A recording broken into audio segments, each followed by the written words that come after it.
Hello everyone, welcome back to our channel. నేను మీ శిరీష. అందరూ ఎలా ఉన్నారు? బాగున్నారు అనుకుంటున్నాను. నేను కూడా చాలా బాగున్నాను. ఈరోజు కూడా మంచి వీడియోతో మీ ముందుకు వచ్చేసాను. మంచి వీడియో అంటున్నాను కానీ అంతా ఒక్కొక్కసారి ఫ్లాప్ అంటే ఫ్లాప్ అని చెప్పచ్చు. అంటే మనం ఏదైనా మనసు పెట్టి చెయ్యకపోతే అస్సలు ఇంక రాదు. అంటే బ్యాక్ ఆఫ్ ద మైండ్లో ఏదైనా మనకు ఉంటే కనుక ఖచ్చితంగా దాని ప్రభావం మనం చేసే పని మీద ఖచ్చితంగా పడుతుంది. ఈరోజు అయితే అంతా ఉల్టా పుల్టా, ఒకటని మొదలు పెడితే అన్నీ ఫ్లాపే. అస్సలు ఇంక బుర్ర అనేది పెట్టకుండా చేశాను. ఒక మంచి పెయింటింగ్ అద్భుతంగా వేసేయాలి, ఇంకా తిరుగులేదు అనుకున్నాను. ఒక మంచి రెసిపీ, కొత్త రెసిపీ మీకు షేర్ చేయాలనుకున్నాను. అవన్నీ చూస్తే చిరికి ఏమయ్యాయో చివరికి మీకు అర్థం అవుతుంది వీడియో చూస్తేను. మన ఆడవాళ్ళం ఏంటంటే 100 రకాల ఆలోచనలు ఉంటాయి మన మెదడులోను. ఏదో అంటే ఒకసారి ఏమో పండగలు వస్తూ ఉంటాయి, ఒక పక్కేమో ఇంకేదో పనులు ఉంటాయి, ఒక పక్క హెల్త్ సరిగ్గా ఉండదు. ఇలా రకరకాల సిచ్యువేషన్స్లో మనం ఏంటంటే చాలా బిజీగా ఉంటాం. ఏదో చేయాలనుకుంటాం, మర్చిపోతాం, ఇంకేదో చేస్తాం. నేనేదో మామూలుగా కామెడీ ఎక్కడో చూస్తేను, బాదం పప్పులు తింటే రోజు జ్ఞాపక శక్తి పెరుగుతుందట అని చెప్పని ఒక చోట మామూలుగా చిన్నది వస్తే చూశాను. అంటే జ్ఞాపక శక్తి బాగా పెరుగుతుందట, కానీ తింటూనే ఉంటాం, కానీ ప్రతిరోజు రాత్రి ముందు రోజు మనం నానబెట్టడం మర్చిపోతాం. అది కరెక్టా కాదా చెప్పండి? అనుకుంటాం తింటే పెరిగితే అన్నీ బాగుంటాయని, కానీ అది నానబెట్టడమే మర్చిపోతాం. 2 రోజులు చేస్తే ఇంకో 2 రోజులు మర్చిపోతాం. హెల్తీగా తినాలి అవి ఇవని అనుకుంటాం, కానీ ఒక 2 రోజులు చేసేసరికి మనకి మామూలుగా అంతా కొత్తగా ఉంటుంది. ఆల్రెడీ మనకి దసరాలు ఇంకొక 2 రోజులు స్టార్ట్ అయిపోతున్నాయి. దసరాలు అందరూ చక్కగా చేసుకోవాలని చెప్పని, అంటే అందరూ చీర కట్టి ఏ రోజుకి ఆ రోజు అమ్మవారిని మనం నిలబడతాం కదా. ఇప్పుడు ఇంద్రకీలాద్రి అమ్మవారు, మన కనకదుర్గమ్మవారు విజయవాడలో ఎలా అయితే ఏ రోజు అలంకారంలో ఎవరు ఎలా ఉంటారు ఏంటి అనేది మనకు అందరికీ ఒక ఐడియా ఉంది. కాబట్టి చీర కట్టలేకుండా సింపుల్గా చేసుకుని ఒక బ్లౌజ్ పీస్ తోటి ఏ రోజుకి ఆ రోజు చేసుకోవడానికి కూడా వీలుగా ఉండేలా ఒక వీడియో షేర్ చేస్తాను ఖచ్చితంగాను. ఏమేమి ప్రసాదాలు లేకపోతే ఎలా పెట్టుకోవాలి ఏంటి అనేది నేను చేసుకుంటూ మీకు కూడా షేర్ చేస్తాను ఖచ్చితంగాను. ఎన్ని రోజులు కుడితే అన్ని రోజులు. నేనంటే ప్రత్యేకించి 9 రోజులు చేసుకుంటాను అలా ఏం అనుకోవట్లేదు, కానీ మధ్యలో ఏదన్నా కొంచెం బయటికి వెళ్ళాల్సిన పనులు అవి ఉన్నాయి. అందుకని అన్ని రోజులు చేస్తాను కదా. ఉన్నప్పుడు మాత్రం ఖచ్చితంగా ఎలా పూజ చేసుకోవాలి అన్నది మీకు కూడా షేర్ చేస్తాను. అప్పుడు మీకు ఐడియా ఉంటుంది. ఏ రోజు కుదిరితే ఆ రోజు ఆ అమ్మవారిని అలంకారం రూపంలో మనం అనుకుని దానికి తగ్గట్టుగా అమ్మవారికి పూజ అది చేసుకోవడం అది చేస్తాం కదా మనం. అలా చేసుకుంటుంది. సింపుల్గా మాత్రం ఒక వీడియో షేర్ చేస్తాను.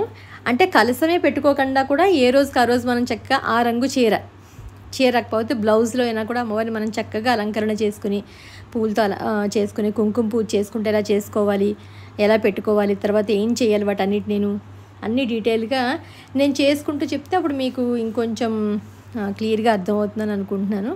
తప్పకుండా మీకు నచ్చుతుంది. ఈరోజు వీడియో ఏంటంటే ముగ్గు సింపుల్గా ఉన్నా కూడా ముగ్గు భలే నచ్చింది అనిపించింది. ఈ 9 రోజులు కుదిరితే రోజుకు ఒక ముగ్గు. నేను పూజ రోజు చేసుకుంటే కనుక ఆ పూజతో పాటు ముగ్గు మంచిగా మీకు అన్నీ ఏ రోజు అమ్మవారు ఉంటే ఆ రోజు పాట నేను నేర్చుకున్న వాటిలో ఉంటే కనుక తప్పకుండా మీకు అవి కూడా షేర్ చేస్తాను. చెప్పాను, కొంతమంది ఏంటంటే నవరాత్రులు ఖచ్చితంగా దీక్షగా చేసుకుంటారు. కొంతమంది ఏంటంటే ఏ రోజు కుదిరితే ఆ రోజు చేసుకుంటారు. లేకపోతే శక్తి కొలది మనం ఎంత వీలైతే మనకు అందులో ఉన్నంతలో మనం అలా పూజ కూడా చేసుకోవచ్చు మనం. అంతే తప్ప భయంతో అమ్మో చేయకపోతే ఏదన్నా జరుగుతుందా మనకి, ఇలా పెట్టకపోతే తప్ప, అలా పెట్టకపోతే తప్ప, కలసం పెట్టాలా, అఖండ దీపారాధన చెయ్యాలా, మధ్యలో ఏదన్నా ఆడవాళ్ళకి ఇబ్బంది రోజులు వస్తే ఎలాగా, మనకి రాకపోయినా పిల్లలకు వస్తే ఎలాగా, ఇలా చాలా సందేహాలు ఉంటాయి. కాబట్టి వాటన్నిటిని వీడియోలో నేను చెప్తూ మీకు వీడియో చేస్తూ మీకు షేర్ చేస్తే మీకు ఇంకొంచెం క్లియర్గా అర్థమవుతుంది. చెప్పాను కదా, మెదడులో వెనకాలేమో ఏదో చేసి మీకు మంచి రెసిపీ షేర్ చేయాలనుకున్నాను, కానీ అది చూసేసరికి ఫ్లాప్ అయింది. అంటే ఏదో ఆలోచన చేస్తూ ఉంటే కనుక ఖచ్చితంగా మనం అనుకున్న పని చేయలేము. మీకు ఒక మంచి రెసిపీ అంటే ఇది ఆవకాయ ఫ్రైడ్ రైస్ నేను ఎక్కడో చూశాను. అబ్బాయి ఎంత సింపుల్, బాగానే ఉంది కదా, చాలా సింపుల్గా చేసేయచ్చు అనుకుని బాండి పెట్టుకుని నూనె వేసుకుని సరిపడా నూనె వేసుకుని పులిహార పోపు కింద, అంటే మనం పులిహారకి ఏదైతే శనగపప్పు, మినపప్పు, జీడిపప్పు, ఆవాలు, జీలకర్ర, కరివేపాకు, కొత్తిమీర, ఇంగువ అన్నీ మనం ఏవైతే వేసుకుంటామో పోపు అంతా వేసిన తర్వాత ఆవకాయ ఫ్రైడ్ రైస్ కన్నా కూడా ఆవకాయ మెయిన్ ఇంగ్రీడియంట్ అయినా కూడా ఉల్లిపాయలు, టమాటాలు కూడా వేసి వేయించారు. యాక్చువల్గాను నేను లెఫ్ట్ ఓవర్ రైస్ ఉంది మర్చిపోయాను. యాక్చువల్గాను నేను ముందు ఉల్లిపాయలు టమాటాలు తరిగి పక్కన పెట్టుకున్నాను, కానీ ఏదో ఆలోచన మెదడులో వేరే ఆలోచన ఉంటే మనం చేసే పని మీద కాన్సన్ట్రేట్ చేయలేం కదా. ఆ పక్కన తరిగే ఉన్నాయి, మర్చిపోయాను. రైస్ వేసేసుకున్నాను. ఆవకాయ కూడా ఒక 2 పెద్ద స్పూన్లు కూడా వేసి కొంచెం ఉప్పు కూడా పడుతుంది. ఎందుకంటే అంత రైస్కి ఆవకాయ మనం కారంగా కలుపుకోవట్లేదు. మనం మామూలుగా అయితే ఆవకాయ ఎలా కలుపుకుంటాం, ఎర్రగా కలుపుకుంటాం.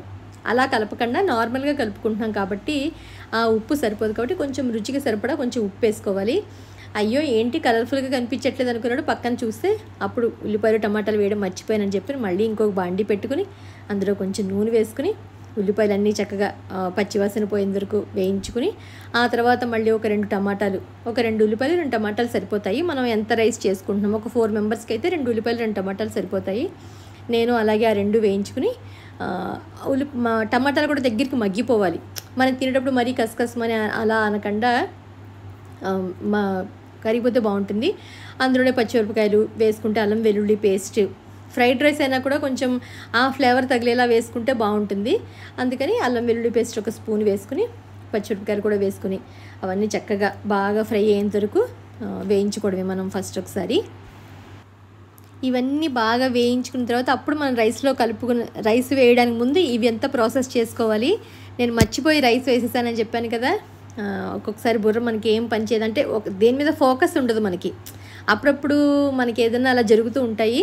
నాకు కూడా అలాగే అనిపించింది నిన్న చేస్తున్నప్పుడు, అసలు కుదురుగా లేనట్టుగా అనిపించింది ఏంటోను.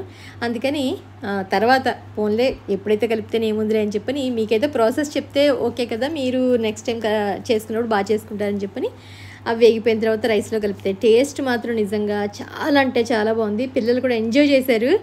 అంటే వాళ్ళకి కలర్ఫుల్గా ఉండాలి, కొంచెం టమాటాలు, కొత్తిమీర, కరివేపాకు ఇవన్నీ వేయడం వల్ల ఏంటంటే కలర్ఫుల్గా ఉంటుంది రైస్. కొంచెం పసుపు, కొంచెం నిమ్మరసం, లాస్ట్ అల్లం వెల్లుల్లి పేస్ట్ అన్ని రకాలు తగులుతూ ఉంటాయి.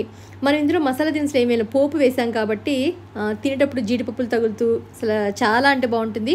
ఈ మధ్య రెగ్యులర్గా ఏదో ఒక రైస్ చేస్తున్నాను నేను, ఆలూ రైసో, జీరా రైసో, కొత్తిమీర రైసో, టమాటా రైసో, ఇలా ఏదో ఆవకాయ ఫ్రైడ్ రైసో ఏదో ఒకటి. ఎందుకంటే పిల్లలు నైట్ టైం ఫుడ్ అంటే ఇష్టపడతారు, ఇలాంటివంటే ఇష్టపడుతున్నారు. సో అందుకని నేను ఏదైనా షేర్ చేస్తూ ఉంటే కనుక మీకు కూడా షేర్ చేస్తాను. మీరు కూడా రాత్రులు సరదాగా ఒక గ్లాస్ అన్నం పెట్టుకుని ఏ కూరలు లేవనుకున్నప్పుడు ఇలా చక్కగా చేసేసుకోవచ్చు. ఇది నేను ఎప్పుడో క్యాన్వాస్ పెయింటింగ్ ఒకటి తెప్పించుకున్నాను. అంటే ప్రీ డ్రాన్ ఉంటాయి కదా మనకు కొన్ని, ఆ బోర్డు అవి తెప్పించుకున్నాను ఎక్కడో అమెజాన్, ఎక్కడ తెప్పించని తెలియదు. అబ్బా వేసేయచ్చు, మ్యూరల్ పెయింటింగ్ ఎంత బాగా వేస్తున్నారు అందరూను అని చెప్పని వేసేయాలి అని ఉత్సాహంతో తెప్పించాను. అంటే ఏదైనా కొత్తది ఉంటే కనుక నేను కూడా అది చెయ్యాలి అనుకుంటాను ఎప్పటికప్పుడు. అబ్బా నాకు చెయ్యాలి అని చెప్పని. ఇది చేస్తున్నప్పుడు మాత్రం ఇంతకన్నా హార్డ్ టాపిక్ ఏమి ఉండదేమో, అంటే ఇంతకన్నా నేను నా వల్ల కాదు, దీన్ని తీసుకొచ్చి ఇలా వదిలేసినా బాగుండేదేమో, నేను పెయింటింగ్ వేసి పాడు చేశాను అనిపించింది. అంతే అట్టర్ ఫ్లాప్ అని చెప్పాలి. ఫస్ట్ టైం ఏదైనా చేస్తే దాన్ని ఏదో రకంగా అందానికి తీసుకొచ్చేస్తాను, కింద మీద పడి ఏదో మొత్తానికి జిమ్మిక్లేవో అద్ది దాన్ని అందంగా చేయడానికి ప్రయత్నిస్తాను. కానీ నాకు అసలు మ్యూరల్ పెయింటింగ్ నుంచి ఐడియా లేదు. ఏదో 1-2 వీడియోస్ చూశాను, ఏవో యాక్రిలిక్ కలర్సే కానీ అవి ఏవో కలర్స్ తోటి ఫేస్ అంతా ఎల్లోగాను ఆరెంజ్గాను ఉంటుంది కదా, ఏముంది పర్వాలేదులే, కొంచెం వాటర్లో కలిపి మిక్స్ చేసేసి కృష్ణుడు బ్లూ ఫేస్ కింద, రాధా లేకపోతే ఎవరు ఎల్లో ఫేస్ కింద అలా ఉంటాయి కదా, మధ్యలో ఏవో మనం చిన్నవి వేసుకోవచ్చు అనుకున్నా. కానీ మొదలుపెట్టిన తర్వాత అస్సలు నా వల్ల కాలేదు.